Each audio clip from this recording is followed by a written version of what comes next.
What's shaking, everybody? It's your boy King of the Golden State coming through with another episode of the Wednesday Pile. If you guys haven't noticed, that is what it is. It's comics I picked up on New Comic Day Wednesday. So pretty much, show you a small list of stuff I picked up. A lot of other stuff I'm sure you guys probably already picked up, so that's why I don't show everything. So, in case you guys haven't noticed, I did change my wallpaper in the background on my computer to the original Wolverine movie. Well, I would like to think as this Wolverine, the Wolverine movie that Mangold directed with Hugh Jackman, in my opinion, is like the first Wolverine movie. Because X-Men Origins, I can't count that as like the first Wolverine movie because that movie sucks so bad. Yeah, especially what they did to Deadpool. That I really, after seeing Logan in theaters, I thought watching Logan in theaters is so good. So, I came back home, so I pop on The Wolverine. And, give it another couple of viewings. The Wolverine is actually a really good film. I mean, yeah, of course, near the end, the bad guy is not the greatest bad guy, but in retrospect, you think about it, what bad guy in Marvel, like, single films are really great bad guys anyway? I mean, like, what are you going to say, Whiplash? I mean, what are you going to say, I don't know. I was going to say Dr. Octopus, but I was wrong. Vulture, maybe? But no. I mean, there are not many single, like, series bad guys who are really good. So, like, if you've seen the Wolverine already, you already know that the bad guy in it was Silver Samurai, which could have been a better Silver Samurai, but still, overall, that movie was a very good movie. And I thought it was way better, far and beyond better than X-Men Origins. But they had a really cool hint in the Wolverine, which kind of carried over into Logan, which I thought, man, not so bad. But also, after watching Logan, it really made you think, why didn't they get the director of Logan or the Wolverine to direct X-Men The Last Stand, instead of Brett Ratner, and then, but anyway, I'm getting into a tangent, but, hey, give me an answer if you have one. But let me show you what I got from the comic shop on Wednesday. First book, obviously, is Wolverine, but it's the all-new Wolverine, Laura Kinney Wolverine. I don't really care very much for these Venomized comic covers they're doing for Marvel, but this one was kind of an exception. I actually like this one a lot. As far as every other book they had that were like they had like a Venomized cover variant edition, I kind of was like, all right, I'll pass, but this one was kind of cool enough where I thought, it's worth picking up. So this is a variant edition, so I figured why not pick that up. Also, pick this one up. I didn't even know this was coming out, and I didn't know Brian Wood was writing this. Brian Wood, right? He does DMZ back with Vertigo back in like a few years ago. He also did a demo. He did some pretty good stuff. Black Road was okay, but overall, he's a pretty good writer. And as far as the whole John Carter series, I figured why not. So saw it on the shelf and picked it up. Another number one that came out, Man Thing #1.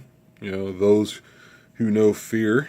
I'm not sure if this is an ongoing or a miniseries. I'm gonna probably go on the side saying miniseries, perhaps. I'm not too familiar about Man Thing, but I figure I'd give it a shot. It's Man Thing, whatever. Why not?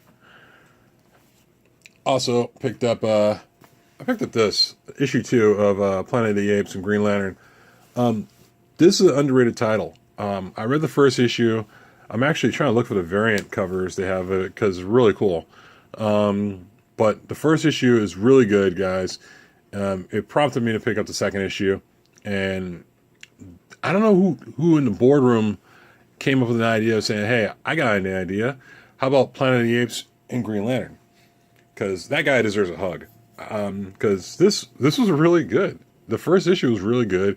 Can't wait to read the second issue. I mean, you got the Green Lantern Corps. They're in space. And where they end up at? Planet of the Apes. It's actually pretty cool idea. Also, second issue of Planetoid Praxis. I'm not sure if this is really going to be a big popular book yet. I like the first issue. It drug me in, and I dug it. So yeah, I'm looking forward to reading the second issue. Just like I said about Green Lantern and Planet of the Apes. That first issue really gonna drag into that second issue. Planetoid Praxis' first issue. I'm not sure it was hard to find, but I haven't seen the first issue around. So see if you can find it and tell me what you think. Or if you already have it, yeah, tell me what you think. Actually, I thought it was a pretty good first issue. And like I said, I'm looking forward to the second issue, which is right in front of me. I think my comic. I think my. I'm not sure who slipped this one in my bag, but over my LCS. But this is a Captain America issue. Steve Rogers Captain America. But if you look closely on who did the issue, Arthur Adams did the cover. Not the issue, but the cover. And I just thought it was a pretty cool cover. I wasn't even planning on picking this one up, honestly. And my my guy at my LCS, I guess, slipped this one in, and I thought it was a really cool cover. So I've been behind. I've been admittedly behind on Captain America, but I'll try to catch up. I like Nick Spencer's writing, especially if people hate his writing on Captain America because of what happened with Captain America. I don't know. Also, picked up. I had to pick this up, and this is weird. I don't care much for it, and I only read the first issue, which was okay. Red Hood and the Outlaws by Scott Lobdell. This is I believe, this is a variant cover by Gilliam March or Murch. I can't pronounce his name right. I think it's March or Murch. And he's an Italian artist. He's the guy who drew Gotham City Sirens for a few issues to begin the series, and he's a really good artist. I love his artwork. Every time he draws is really kick-ass. So it really prompted me to pick this up. And plus, the interior art is done by Kenneth Rocafort.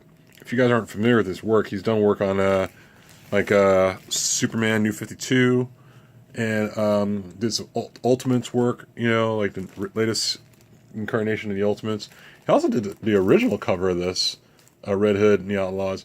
Honestly, I was going to pull away from the Red Hood and the Outlaws because I kind of was like, I'm not too crazy about the Red Hood, but when you see stuff like Kenneth Rocafort drawing it, you're like, all right, I'll jump back in, but tell me your guys' opinion on the Red Hood character. I'm not too crazy about it, but if the art's good enough, because you don't find many comics where they're not too popular but really good artists, and something like for me, in my opinion, I think Kenneth Rocafort's a really good artist.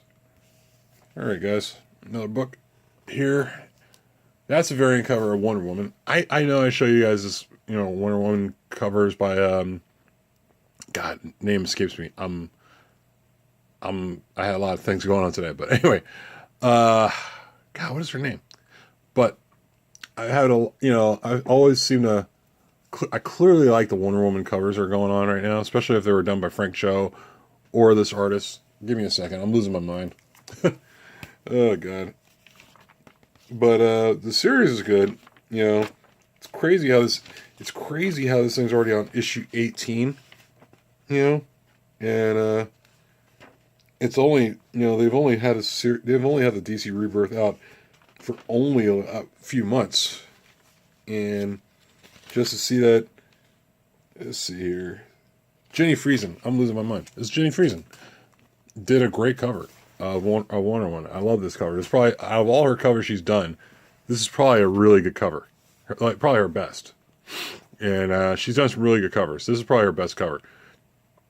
And it's kind of surprising. You look at this, and it's like number 18 of Wonder Woman. And if I'm not mistaken, it's been less than a year since they done this DC Rebirth, and this is flying out. I want to say about close to 9 months ago, but that's about it, guys. I'm just rambling on. I don't want to bore you to death, unless I did it already. Who knows? Be sure to give me a like. It sort of looks like that big old thumb there. Also, if whatever you picked up from the comic shop, please tell me. I'd like to know. Give me a recommendation. That'd be great. And if you subscribed, you know the deal. Welcome. If you haven't, what are you waiting for, pal?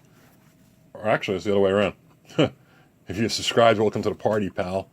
And if you haven't subscribed, I don't know what the hell you're waiting for. Anyway, guys, I gotta go. I got some comic reading to do. I'll talk to you guys later. Peace.